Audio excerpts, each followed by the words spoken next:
이 목적과 가치에 대해서 공부하고 있다. 네 번째, 철학자들의 이 인생의 목적을 무엇으로 해야 하는지 그들의 이야기를 들어보자. 사람들이 가끔은 염치 없고 멍청한 족속이긴 하지만, 그렇지? 또한 정의롭고 냉철하기도 하니 때때로 악마가 염려한 일은 아니다. 타인을 자신과 동일하게 존중함은 숭고한 진강자의 필수 덕목이니 타인을 자신과 동일하게 존중하는 것. 조금의 힘이라도 있다면 억압, 착취당하는 민중편에 서서 착취 권력을 혁신하는 데 직접 참여해야 한다.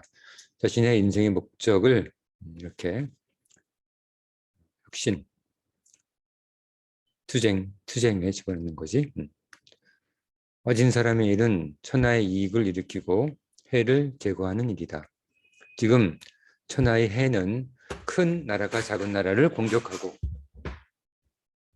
강한 자가 약한 자를 겁박하고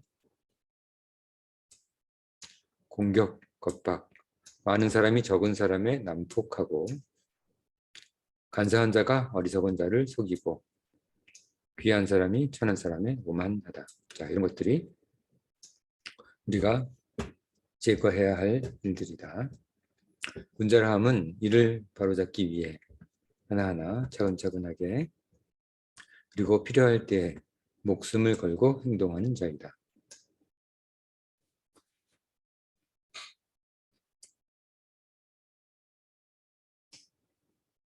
자, 제목을 정하고 두 줄로 우리 인생의 목적을 무엇으로 해야 하는지 묵자의 이야기를 정리해보자. 제목을 정하고 두 줄로 정리한다. 시간은 5분.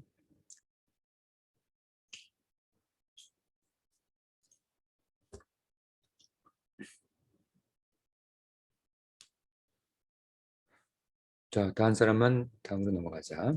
아우렐리우스 이야기네. 완전한 평등을 위해 현재 자기의 불편한 평등을 유보하거나 포기하는 것은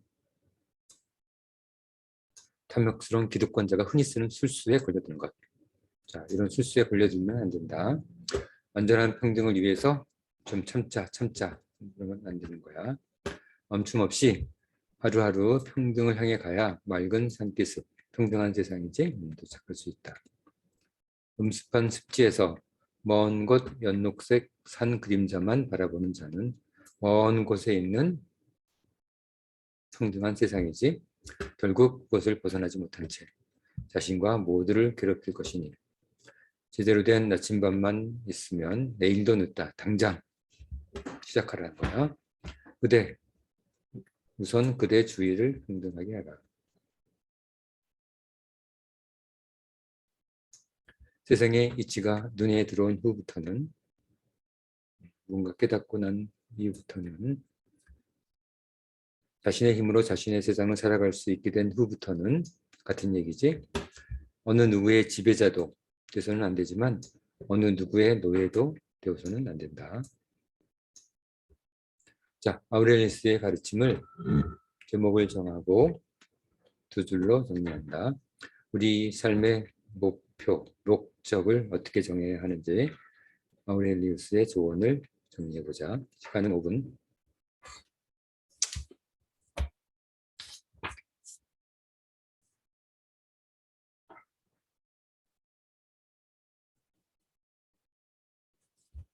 자, 다음 사람은 다음으로 넘어가자.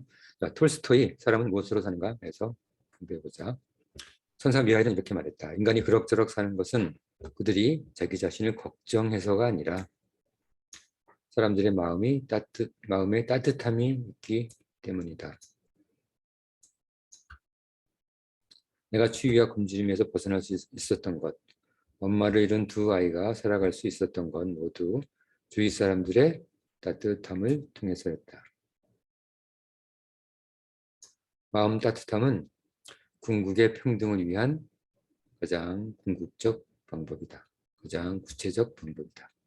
마음 따뜻함. 자, 톨스토이의 사람은 무엇으로 사는가에서 우리에게 무엇을 가르쳐주고 있는지 적어보자. 우리 삶의 목적에 대해서 무엇을 제시하고 있는지. 자, 시간은 5분이다. 제목을 정하고 두 줄로 정리하다.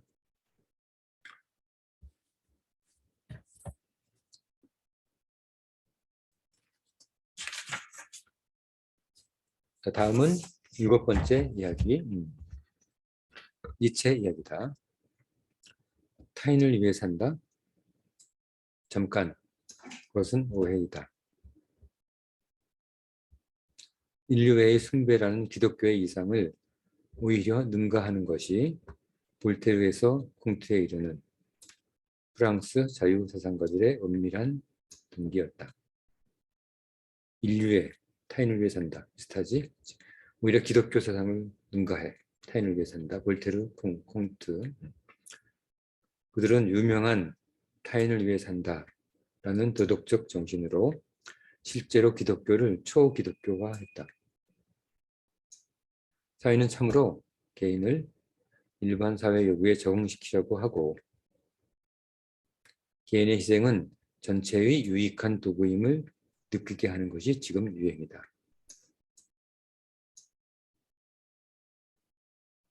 자, 이래서는 안 되지.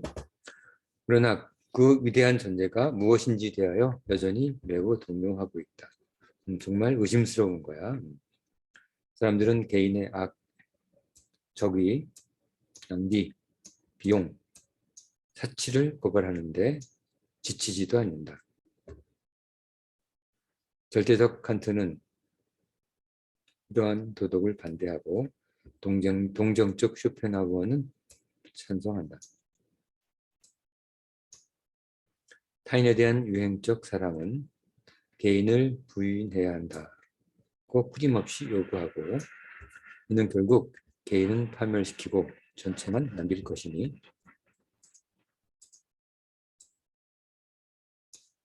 이래서는 안 되지. 잠깐 동정심 그것은 오해이다. 동정심 갖지 말라는 얘기지. 동정으로 전체라는 쇳덩어리 금형으로 전체라는 쇳덩어리 금형으로 전체를 위해서 푸른빛 개인을 눌러버리는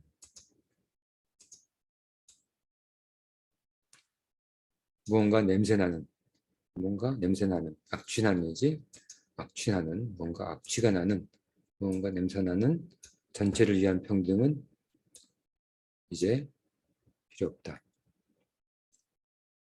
평등의 진정한 근거는 전체가 아니라 단지 개별 개인에 대한 존경입니다.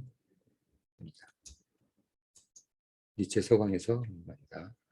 자, 제목을 정하고 두 줄로 우리 삶의 목표를 어떻게 세워야 하는지 정리해보자. 시간은 5분.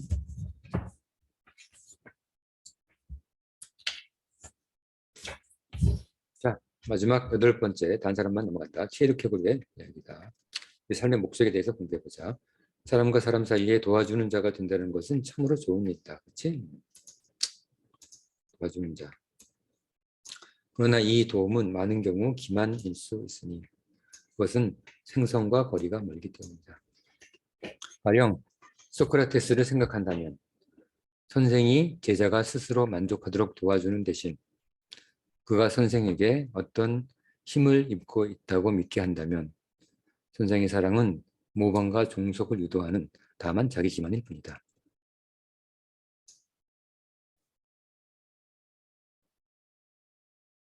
자, 생각해봐. 어찌 보면 생성은 신에게만 있는 것이니 신의 사랑은 낳는 사랑이지만 소크라테스 축제 속 증여적 사랑은 아니다.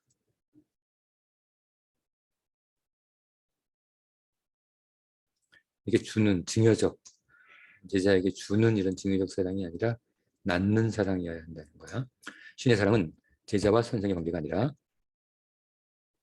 제자와 선생 그런 관계가 아니라 미에 대한 고독자의 관계이다.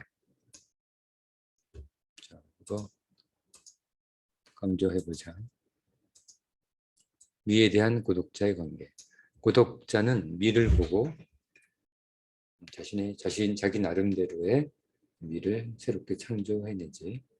생성하는 관계라는 거야. 결국은 생성의 관계. 고독자는 산재에 있는 미 자체를 보고 그리고는 많은 아름다운 찬란한 말이나 사상을 갖는 것이다. 평등을 모방의 범주.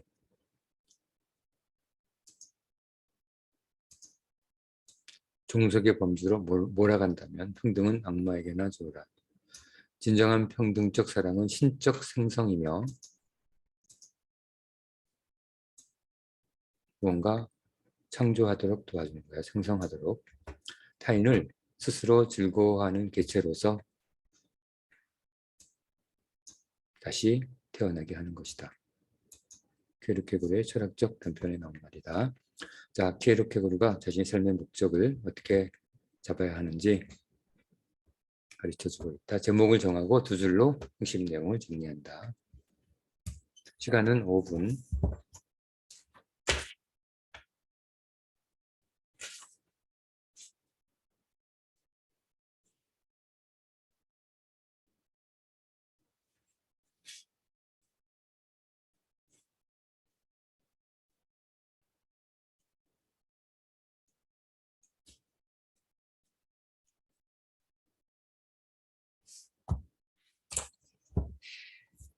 자, 다 했지?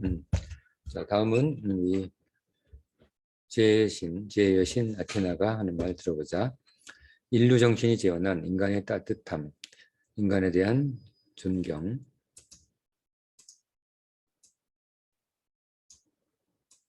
평등적 생성 같은 서로 같음을 향한 의지와 행동에는 지상이 아직 평등하지 못한 이유가 드러나고 있다.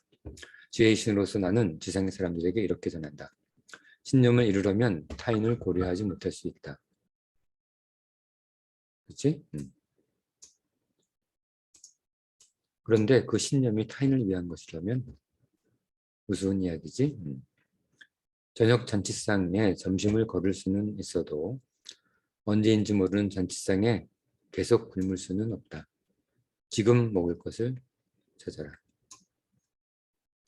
평등을 가르칠 수 있는 자는 신만큼 가치 있는 자이다.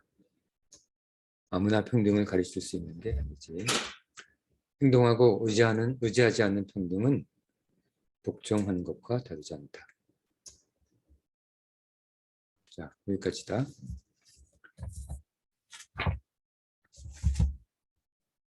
이건 정리하는 거 아니야. 자, 아까 여덟 번째 키에르케고르까지 다 정리했고 다음번 문제로 넘어가자. 우리 시대 내 가치를 어떻게 만들어갈지. 자, 지금까지 여러 철학자가 총 11명의 철학자가 조언을 해줬지, 제안을 했지. 자, 11명의 철학자 중에서 2명의 철학자 생각을 인용하면서 자신의 가치를 어떻게 정할지를 논해봐. 600자, 시간 10분이다. 자신이 동의하는 두 명의 철학자 생각을 인용하면 되겠지. 인용하면서 자신의 가치를 만들면 되겠지. 자, 정리해봐. 시간은 10분이다.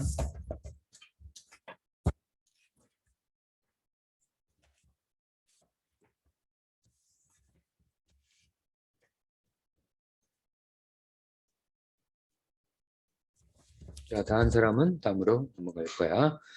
자, 오늘 수업은 여기까지 하고 다음 시간에 또 다른 주제로 우리 인생의 목적과 우리 인생의 가치에 대해서 같이 생각해 보도록 하자. 자, 오늘 수업은 여기까지.